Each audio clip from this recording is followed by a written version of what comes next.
Brou, about 3 years ago, they tried to hand him the baton, and he came into camp out of shape. And for about a year, I was done with him. Something's happened. But they're 6-4 without LeBron. D'Lo actually I think, fits better with AD than with LeBron. To me, it feels like AD's team on most nights. Does it to you? AD just doesn't really have the personality to take over the team. You know, he's got the ability, as you said. I mean, last night, he's playing on the floor with Giannis, and AD was the best player. Yes. I mean, to have 7 offensive rebounds against Milwaukee, they're a great team, obviously, and they're huge. And he still was dominant on the backboards, obviously. So I just don't think night in, night out, though, AD has that personality to take over the team like that. But to the point you were making, Colin, about D'Lo and maybe others fitting better around AD than LeBron, here's what it is. I think that these players, because of how great LeBron is and who he is in the league, his stature, I think there's a tendency to defer to him. When he's on the court, when he's playing, there's a tendency to defer a little too much or look a little too much for him, and then you don't play as well. What's turned D'Angelo Russell around over the second half of the season was him finally saying, and AD and LeBron pushing him, look, I'm just going to play my game. I'm not going to worry about, LeBron's the first option, AD's second option, I'm third or fourth. I'm just going to be me and be aggressive. And now all of a sudden he's playing the best basketball in years that he's played, maybe of his career. And I think you saw that in Austin Reeves last night, who was great. Yeah. And so I think when LeBron's there, they can play 5-player basketball. Like, they can play the type of offense where everybody's getting touches, everybody has the freedom to create, and obviously LeBron's going to do his thing. He's going to get you 25 points regardless, so you don't have to always run stuff for him or run stuff through him. Let these other guys, do their thing too, and that makes you more dangerous as a team. So the Warriors won last night. Miami rested some of their stars. I thought about a month ago, they're really bridging the gap. Old guys, new guys, but they're, again, inconsistent. I don't know what you do. I think they're going to move off Klay Thompson probably, even though he's had some really good nights off the bench last night, starting lineup. Where are you on the Warriors going forward? They don't match up with Denver, and I don't even know if they match up with the Lakers size. They're not going to beat Boston. They're not a championship team. Are you in the blow-up phase? What do you do with them going forward? Yeah, I mean, people are reluctant, and I get it. I guess we've always been that way when a superstar, top 10, 15 player of all time is still around. People are reluctant to say, it's over. Well, I'm not, Colin. It's over. The dynasty is done, all right? I mean, they're not going to beat the Lakers if they meet the Lakers in the play-in because their Lakers size does give them problems. And I don't think, look, could they spoil a better teams, or a team that thinks it's got a nice postseason run in it? Sure, they could upset somebody, but they have no chance of winning the West. I don't even think they make a deep playoff run. I don't think they make it to the second round, if that.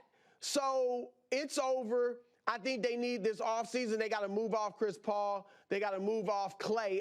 Look, he's a legendary. He's going to be a Hall of Famer. He's one of their best players ever.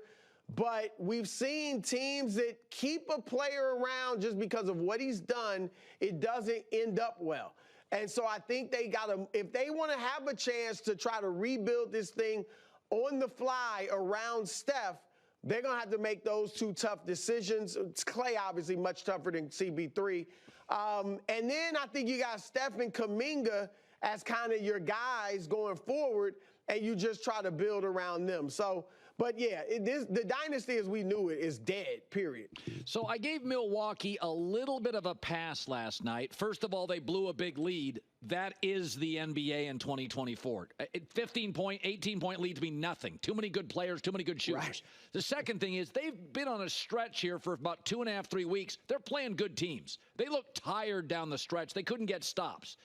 But I do think if they face Boston and Boston just shreds them, and I think Boston matches up very well with Milwaukee, I do think Dame was a bit of a Hail Mary.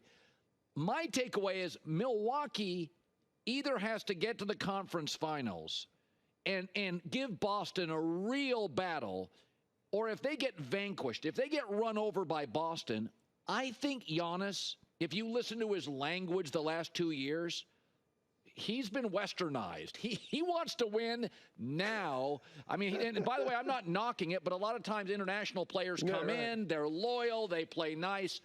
He's over that. He'll fire a coach now. What happens if Milwaukee gets rolled by Boston? And I think they would. Where does Giannis go? Does he stay? Is he satisfied? Well, I think, look, there's a few things. Number one, they got to get to the conference finals. And even that's not good enough. Let's face it. When they made that trade for Dame, it was championship or bust, okay? And that's what it should be for this team. They got to win a championship, not just get there. They've won one already without Dame. So that is the charge.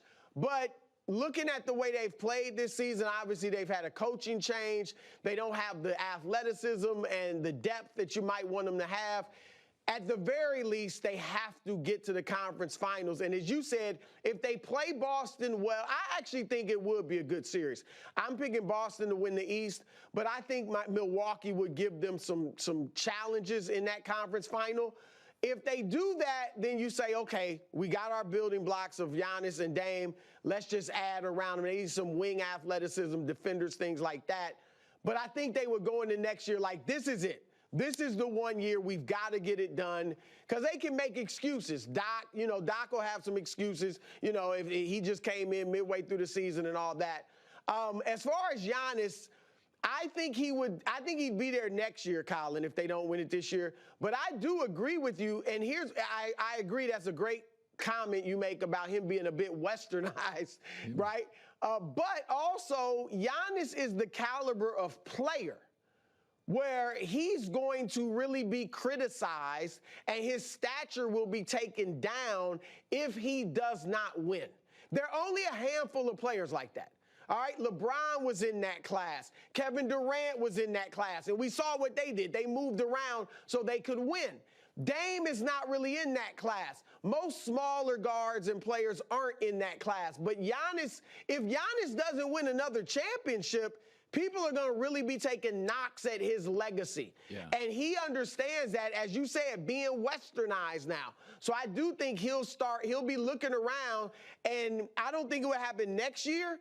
But if they don't win it this year or next year, then, yeah, I think he definitely could be on the move. So Zach Edey, 7'4", good closer, very back to the basket. It works at Purdue in college basketball, but college basketball fans get worked up if you suggest that dude, he can't play in the league. He doesn't move great laterally, and the NBA is a spacing speed league. When you've talked to anybody about Zach Edey, is he just not an NBA player at all? Look, I think he's on a roster. Some people are saying late first round or mid first round pick. I think late first round at best, maybe a second round pick. I think he'll be on a roster, but you said it. He can't move well enough in today's NBA. It's just as simple as that. He will get exploited to the nth degree on defense. And I know he'll block some shots when he's got a chance, get a few rebounds. But teams, if you got a big that can shoot, teams are just going to have a field day with him defensively. So that's the problem. So I don't think he has any type of NBA career of substance, but I do think he gets on a roster and stays in the league for a little while. Yeah, he's such a dominant college player. It's just, but I was talking about it earlier. Tebow was a dominant college player in football. Sometimes sports are different stylistically. It doesn't work. Chris Broussard, he's on after us. First things first. Good seeing you, Brou. You too, Colin. All right. Hi, everybody. It's me, Uncle Colin. Subscribe here to get the latest from the herd, including exclusive behind-the-scenes videos and more, wherever you may be, however you may be watching. Thanks again for making us part of your day.